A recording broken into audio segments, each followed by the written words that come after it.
Pengen coba untuk expanding reverse deh, biasanya banyak tank jungle yang keluar. Wih. Tapi nggak tahu ya dapatnya kemana ya. Coba langsung aja kita lihat Jeng, untuk jeng. jatuhnya ke mana. Apakah Flying Cloud? Dan ternyata Flying Cloud lah yang akan menjadi map kita di game yang kedua. Dan 650 possibility adalah banyak banget. Itu paling minimal guys. Minimal. Paling minimal. Kalau misalkan satu player punya 130 hero, punya makin gede lagi probabilitiesnya. Waduh. Tapi daripada kita pusing mikirin angka, mendingan kita pusing mikirin band pick dulu. Iya, biarinlah mereka yang pusing ya. Untuk meraciknya kita jangan ikut-ikutan pusing tentunya. Karena kali ini sudah dimulai untuk sesi draft and pick dari kedua belah tim bermain di Flying Cloud. Dan pelan-pelan juga aku ngeliat kayaknya dari random map draw ini juga akan lumayan mempengaruhi dari draft-draft juga. Ya mungkin Flying Cloud ini istilahnya kalau aku bilangnya ya, ini servernya Indonesia banget kalau main di Flying Cloud. Karena akan sangat mempermudah untuk setiap hero yang baru tumbang untuk join lagi to the fight. Jadi fight-nya bakal ada terus. Ya, balik lagi seperti lebih ke follow up sih. Ini adalah map follow up. Dan nggak cuma itu aja sih sebenarnya yang gue lihat dari Flying Clouds, tapi juga dengan adanya kalau misalkan kita kalah late, posisinya nggak dari segi tumbang ya, seenggaknya kalah dari segi HP ekonominya. At the very least, pengejaran untuk masuk ke minion wave kedua di saat dia recall tuh masih ada. Kalau biasanya mungkin kita main di rank, terus kita pakai sepatu, misalkan kita harus recall, posisinya minion baru jalan, itu biasanya minion paling depan udah hilang. Minion paling depan. Ya, untuk XP lane itu nggak terlalu masalah, tapi untuk gold lane itu lumayan bermasalah loh. Iya, betul. Perbedaan yang kecil kayak gitu bisa bener-bener kelihatan banget bedanya di 2 menit ke depannya. Dan ngelihat dari segi band yang sudah dilakukan, ini banyak banget hero-hero tebel yang sudah dihilangkan.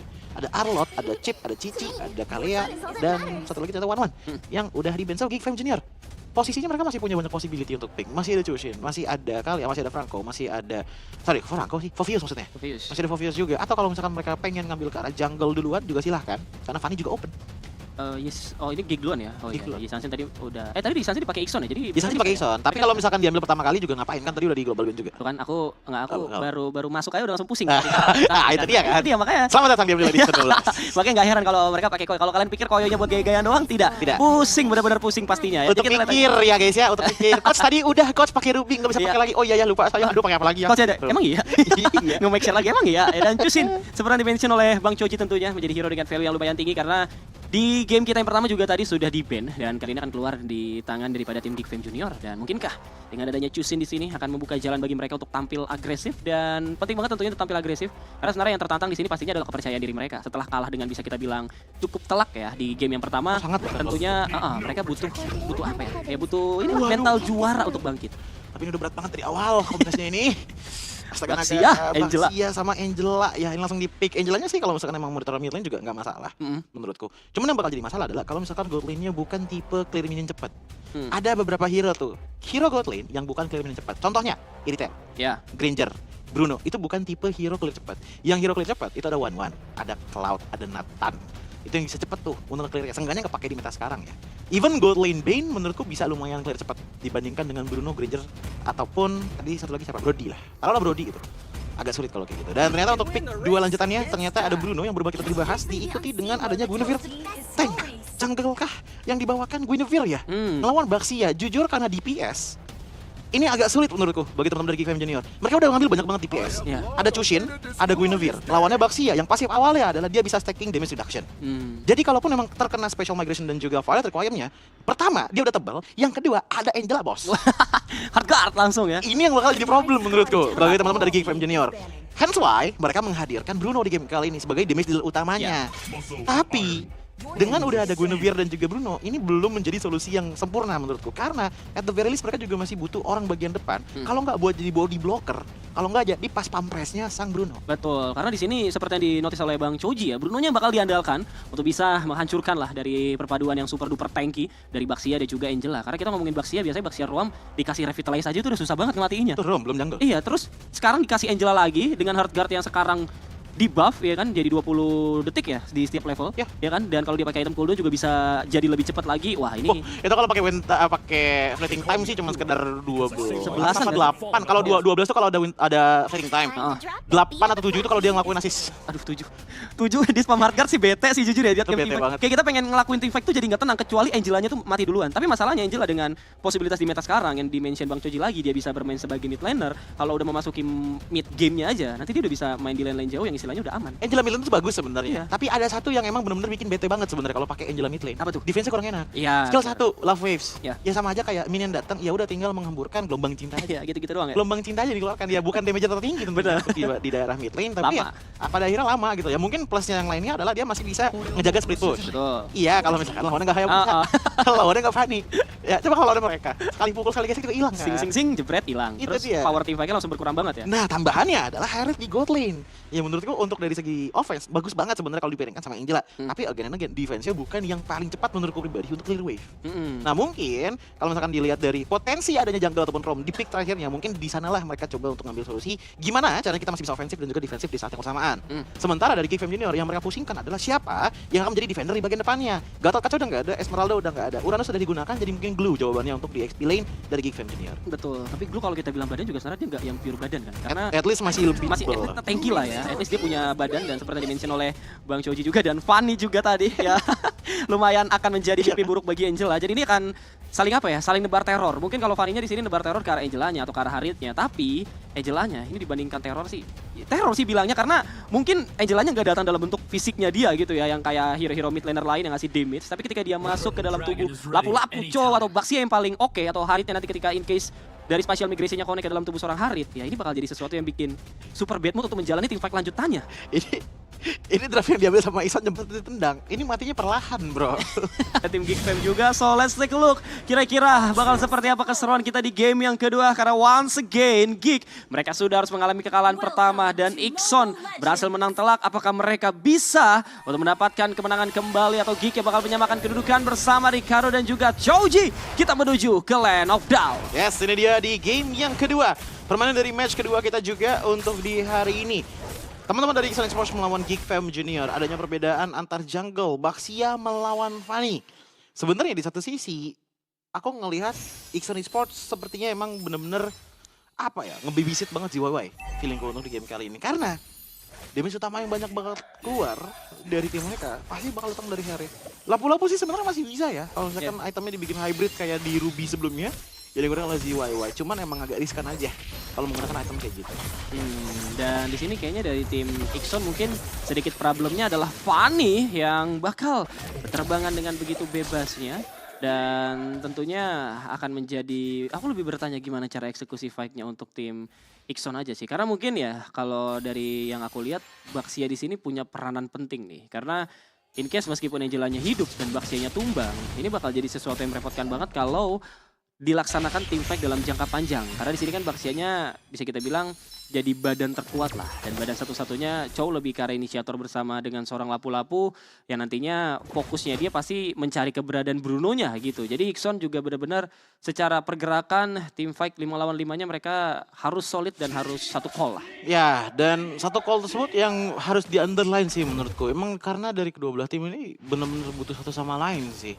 Untuk di early mungkin Geralt masih bisa bertahan walaupun jadi eksekutor aja gitu. Tapi mungkin late game-nya dia yang akan menjadi kunci untuk numbangin jiwanya duluan. Karena kalau jiwanya hilang, ini Ixon Esports bakal benar-benar jatuh banget damage powernya. Dibandingkan dengan Geekfam Junior yang ya lihat aja gitu loh. Ini assassin jungle.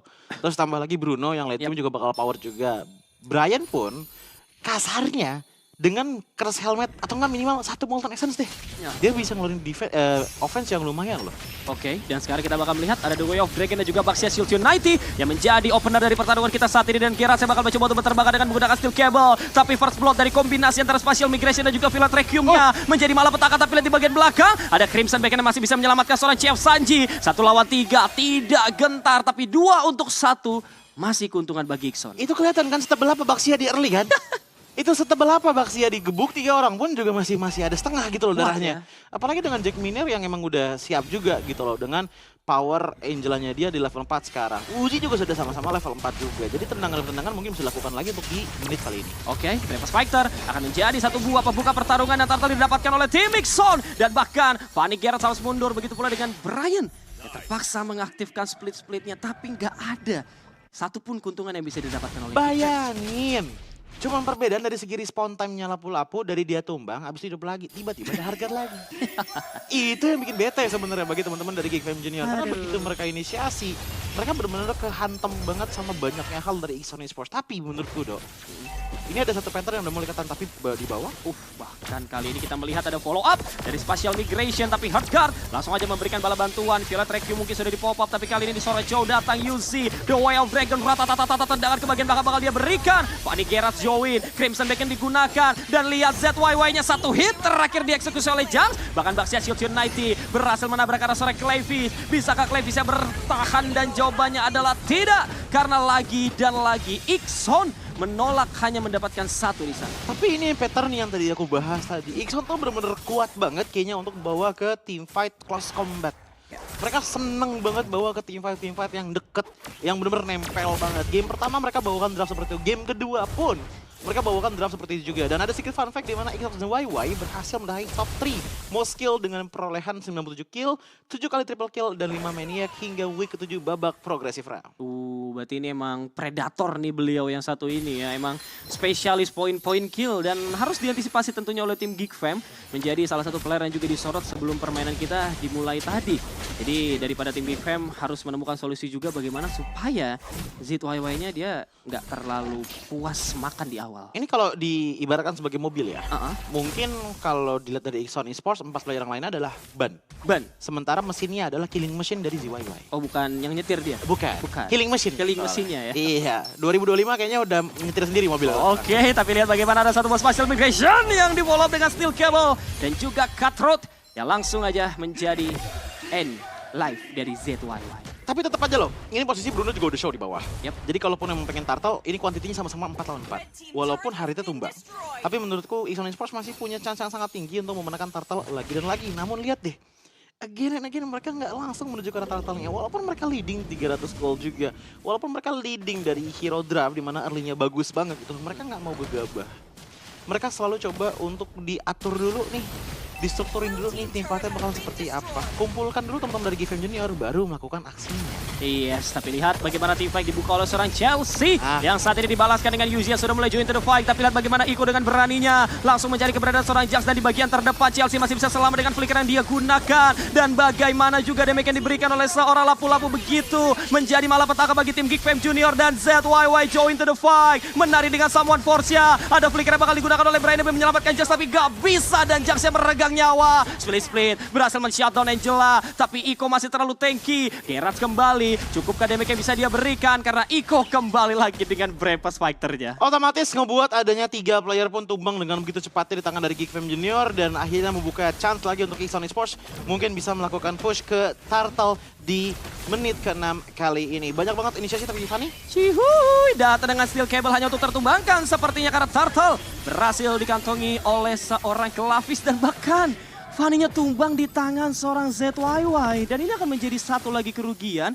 daripada tim Geek, karena mereka harus kehilangan satu core tambahan mereka. Yes, dengan posisi seperti ini namun tetap saja dipaksakan bahkan oleh lapu-lapu, Dok. Oh my god, lihat bagaimana kali ini Jax masih bisa selamatkan. Ada satu bos Spatial Migration. Dia juga Violet Requiem yang menjadi eksekusi. Jeng Miner, where are you going? It's time to say goodbye kah? Dan itu dia, satu hit terakhir yang berhasil dihantarkan, dan 2 player daripada tim Ixon harus ter-take down. Well, Geek Fam di game kali ini nampaknya benar-benar memberikan perlawanan, dan bukan hanya perlawanan, mereka berhasil memenangkan game kali ini karena Yuzi datang, Jet Kundo, Shunpo hanya untuk melakukan delay dari usaha push di area mid yang coba dilakukan oleh tim Geek Fam. Dan bahkan masih belum selesai sampai di situ Bang Choji, karena saat ini Geek Fam mereka benar-benar mencoba untuk nge-press ya di area river, di area dari bus-bus milik daripada tim Ixon Esports. Dan meskipun ya dari tadi kita melihat di beberapa momen terakhir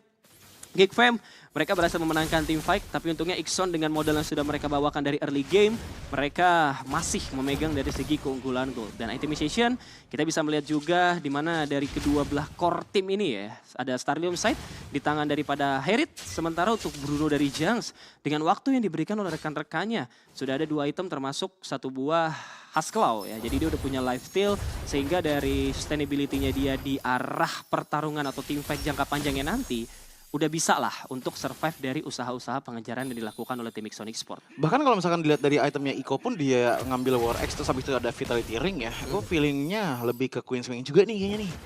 Yang akan dibawakan oleh lapo-lapo Queen Swing War X. Dan mungkin item ketiganya bisa Oracle juga berkat adanya inilah ya. Di game kali ini ngebuat Sustainability dan juga mungkin teamfight jangka panjang yang dimainkan oleh Ixon Esports akan benar-benar kuat banget. Bedanya untuk di game kali ini adalah dari Geek Fam Junior, mereka sakitnya single target, bukan secara area of effect. Kayak di game sebelumnya dengan Kagura. Nah, fungsinya apa dengan adanya single target seperti ini? Untuk menumbangin Clavish duluan, kuat. Tapi apakah timingnya cukup dengan semua hentakan yang bisa dilemparkan oleh Ixon Esports? Banyak loh dari teman-teman Ixon Esports yang bisa tiba-tiba loncat ke belakang. Betul. Dan itu sering kejadian tadi sama Bruno-nya dari Junks. Pas lagi turtle yang kedua dan juga ketiga. Betul-betul ya. Jadi ini akan menjadi pertarungan momentum juga sih untuk kedua belah tim. Siapa yang bisa bikin momen untuk dapetin hero penting dari lawan mereka duluan. Ini yang bakal ngebuka jalan at least untuk memegang keunggulan. Karena untuk sekarang dari segi kondisi kita bisa bilang 50-50 lah dari segi powernya. Apalagi di momen-momen terakhir tadi kita melihat Geek Fam cenderung lebih banyak memenangkan tim fight-nya. So Ixon mereka tetap harus berhati-hati dalam setiap usaha yang bakal dilakukan oleh Geek Fam. But still ya, kalau misalkan lihat dari turret management, ini Gixon masih cuman kayak hilang satu doang nih. Untuk sekarang belum ada tambahan lagi dan ya seperti biasa patternnya Ixon Esports adalah fighting. Iya. Bait dulu aja biar supaya Lordnya mungkin kalau nggak disentuh minimal say hi lah. Iya. Dari teman-teman Geek Fam Junior. Begitu udah say hi, begitu ada yang inisiasi duluan dari Geek Fam Junior baru di counter setup. Itu adalah pattern yang dari game pertama hingga ke game kedua ini kebaca banget dari Ixon Esports. Oke, dan itu juga harus diwaspadai sama tim Geek pastinya ya. Jangan sampai mereka, kayak yang udah aku bilang tadi lah ketika post match di game yang pertama, bahwa daripada tim Geek Fam ini terlalu terbawa flow daripada tim Ixon Esports. Kayak mereka nurut gitu loh. Apa yang dilakukan sama tim Ixon ya udah mereka lakuin aja dan hanya beberapa usaha perlawanan balik yang pada akhirnya itu masuk dalam rencana tim Ixon. Kayak sekarang mungkin bagaimana rencana tim fight dibuka dengan Junks dan juga Chelsea menjadi satu buat targeting utama. Yuzi-nya tertinggal sendirian dan Gerard joy to the fight dan umpan lambung bakal diberikan dengan satu buah spatial migration. Tapi Chelsea ter-take down. Iko masih selamat. Brian, where are you going? Satu untuk satu. Yap, Romer ditukar dengan Romer ya untuk sekarang. At the very least nggak bakalan ada sisi besar banget yang bisa dilakukan oleh kedua belah tim. Mungkin masih ada tipis-tipis dengan Chef Sanji menggunakan Chushin ya gitu. Tapi untuk masalah power attack-nya, menurutku hadirnya Iko sebagai fighter di game kali ini benar-benar bakalan membuat bahaya banget sih bagian backline. Tapi di mid lane, Oke, sudah terjadi kembali fight yang targetnya adalah Chef Sanji dan ZYY kali ini. Wah, Samuan Force dan Chronodyssey udah mulai gurih-gurih damage ini. iya ini udah benar-benar mulai dapetin power spike sih sebenarnya dari ZYY-nya gitu loh. Cuman hal yang sama juga didapatkan oleh Brian, di mana dia mendapatkan curse helmet untuk sekarang gitu loh. Dan out of nowhere tiba-tiba ada split push yang dilakukan di area bottom lane dengan clear wave yang dilakukan oleh Fanny tadi. Dan langsung ada dua item yang setidaknya diamankan lah, Berserker Fury dan juga si Halberd di tangan dari Geek Fam Junior. Iya, kita akan lihat. Dan sekarang di area tengah, Lord udah mulai dicicil-cicil, tapi datang player membuat Yuzi yang nampaknya bakal coba 3 all in, tapi follow-up sudah mulai datang dari tim Mixon. Chelsea tertinggal sendirian, Chef Sanji mencoba untuk mundur, sementara ZYY yang masih menari dengan menggunakan Haritnya. Ada satu takedown yang masih didapatkan oleh Gerard di sana. Once again, satu untuk satu. Intense banget Bang Choji. Iya, ini dari tadi kedua belah Romer sama-sama coba untuk cari momentum, cari pick off gitu. Tapi emang susah menurutku bikin what? Lalu ZYY? ZYY-nya hampir mendapatkan Junks. Tapi lihat bagaimana Chef Sanji memberikan satu buah bala bantuan dan juga Crimson bakal coba dia pop-up. Gerard join to the fight, menari dengan steel cable-nya. Mendapatkan satu, mencari yang kedua, tapi tershutdown daripada seorang Clairfish. Begitu pula dengan seorang Gerard. Namun ini masih menjadi harga yang lebih diuntungkan untuk Ixon. Karena mereka mendapatkan 2 player, 3 bahkan tadi. Wah, itu benar-benar instan banget sih tapi damage yang dikeluarkan oleh ZYY ya. Karena begitu masuknya Gerak, itu langsung benar-benar ke pick off loh. Walaupun tadi Clavishnya juga ikutan tumbang ya, tapi ya itu menurutku bisa dibilang sangat wajar. SP ekonominya dia udah benar-benar turun banget karena dia nebein Tart tadi kan. Mau coba untuk biar supaya lapu-lapunya masuk gitu loh. Dan lapu-lapu juga di sini udah benar-benar bikin bahaya banget. Tapi oh my god, Yuzi, tendangan si Yuzi sudah mulai connect ke dalam tubuh seorang Junks. Ter-take down lah Junksnya di sana. Bahkan Samuan Force yang mencoba untuk bisa memberikan damage, membuat kali ini Chelsea terpaksa mengaktifkan flickernya untuk selamat. Dan Yuzi menjadi teror tambahan, tapi Gerard berhasil mendapatkan Angela sebagai trade untuk tim Geek Fam Junior. 1 untuk 1 sekarang, tapi tadi kita bisa melihat bahwa dari segi permainan ya Clavis emang nggak di posisi yang enak banget untuk bisa melakukan defensive manuver terhadap teman-teman yang lagi melakukan inisiasi. Dan ngomongin inisiasi yang dilakukan oleh Ixon Esports ini benar-benar ngepaksain banget sebenarnya. Banyak banget momen masuk ke dalam turret, banyak banget momen di mana mereka mencoba untuk menangin mid lane turretnya. Jadi aku punya prediksi bahwa ini kalau siapapun yang bisa berhasil mendapatkan mid lane atau turret ini bakal enak banget sih. Oh my god, once again Yuzi pak, lagi dan kali ini Yang menjadi harga mahal adalah Gerard yang berhasil ditumbangkan. Dan tentunya dengan gak adanya sosok jungler ini akan menjadi satu space bagi tim Ixon untuk bisa mendapatkan Lordnya. Tapi ingat ini Baxia lo lawannya. Dari segi pokingan damage sih kayaknya bakalan benar-benar dihabisin nih. Tapi apakah dilanjutkan? Bakal dipaksain Pak. Dimana Clevisnya mencoba untuk bisa menjadi garda terdepan. Dan lihat bagaimana satu buah split mengarah ke dalam tubuhnya. Hargar memberikan backup tapi Iko menjadi garda terdepan sekaligus zoning out kepada para player para tim Geek Fam Junior. Bisakah dia bertahan lebih lama lagi? Namun Lordnya masih didapatkan oleh Clevis. Pertarungannya diinginkan oleh ZYY yang membuka satu buah Someone Force. Dan lihat bagaimana Brian dengan begitu beraninya memukul mundur Rickson. Dan mereka pun harus ter-take down karena Chelsea. Umpan lambung akan dilakukan dengan spatial migration. Tapi tidak ada follow up lanjutan. Team fight yang menurut panjang banget dari kedua belah tim. Geek Fam Junior dari tadi coba untuk team fight dengan posisi mereka nggak harus recall. Mereka nggak usah ngisi darah terlebih dahulu gitu loh. Tapi benar-benar kuat banget berkat adanya Angela untuk di game kali ini sebagai kunci kiting yang benar-benar kelihatan banget works bagi teman-teman dari Ixon Esports. Namun minusnya dari segi perebutan lar tadi, ini ada satu hal yang kehilangan oleh Ixon Esports. Apa tuh? Yaitu mid lane outer turret. Teamfight yang benar-benar panjang banget dilakukan di arah mid lane outer turret tadi dengan tidak adanya outer turret tersebut. Sepertinya ini bisa menjadi sebuah spot yang enak untuk teamfight. Tapi beda cerita, semisalnya outer turret dari Geek Fam Junior juga diamankan di tangan dari Ixon. Ratatatata, suara tendangan daripada seorang Yuzi mendapatkan Brian kah di sana, tapi split. Oh my god, Brian masih survive kah? Dan yes, tampaknya dia masih bisa survive sedetik lebih lama, tapi nggak bisa lebih jauh lagi karena output damage yang diberikan dari 5 player. Tentunya nggak akan bisa dia tahan sendirian. Dan Chelsea saat ini nampaknya terjebak. Ada satu Weapons Factor yang bakal dibuka, tapi lihat bagaimana Yuzi dan juga ZYY-nya berkombinasi membuat tim Geek Fam Junior terpukul mundur. Dan Lord yang sepertinya memang berhasil diatasi, tapi wave di bagian bawah datang dan membuat Geek Fam kehilangan inhibitor turret. Gak ada minion lagi sih sebenarnya, tapi yang pulang lihat siapa? Jeng Minier yang pulang, tapi dipaksakan. Wah, Yuzi-nya berani banget langsung menggunakan flicker. Nampaknya biasa bakal coba difokuskan. Apakah Ixon bisa mendapatkan game yang kedua? Ada satu wave lagi yang datang, tapi chill dulu. Kalem dulu, Geek Fam masih bisa bernafas. Ya, tapi masalahnya adalah nafasnya Geek Fam juga nafas yang sudah tercekik menurutku, Dok. Ya. Balik lagi, 2 inhibitor turret mereka ini udah hilang semuanya. Dengan posisinya, kalaupun memang mereka pengen coba untuk nge-push, split push adalah jawaban mereka dengan Gerak untuk di game kali menggunakan Fanny. Ya. Problemnya adalah sudah tidak ada lagi equilibrium dari wave yang ada dari dua belah tim. Setidaknya untuk mid lane dan juga di arah bottom lane-nya. Otomatis dibiarkan begitu saja ataupun dicoba untuk split push, ini bakal lama banget untuk ngilangin wave minion dan mungkin bisa mudah ternotice oleh teman-teman dari Ixon Esports. Apalagi untuk masalah item. Ada 9.000 gold yang telah diraih di tangan dari Jeng Miner. Itemnya ini sudah pakai Holy Crystal. Gak cuma dari segi damage-nya sakit, tapi heal power-nya juga bakalan sangat deras ke depan sana. Dan bakal lihat ZYY. Iya ampun, Brian-nya tertinggal sendirian lagi dan lagi. Tapi Yuzi-nya menjadi satu garda terdepan. Dan again Ixo, oh my god Ixo.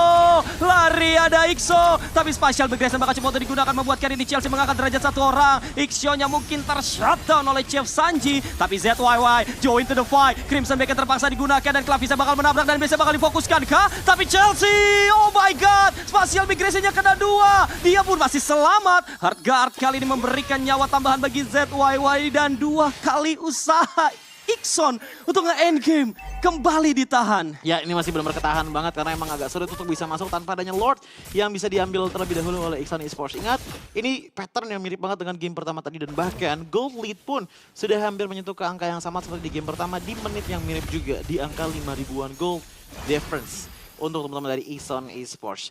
Namun, mereka harus ingat bahwa untuk late game potential Junks ini bakal menjadi problem banget bagi Ixon Esports. So somehow mereka udah harus cari tahu caranya end game gimana dengan posisi seperti ini. Tapi lihat itu Uzi positioningnya.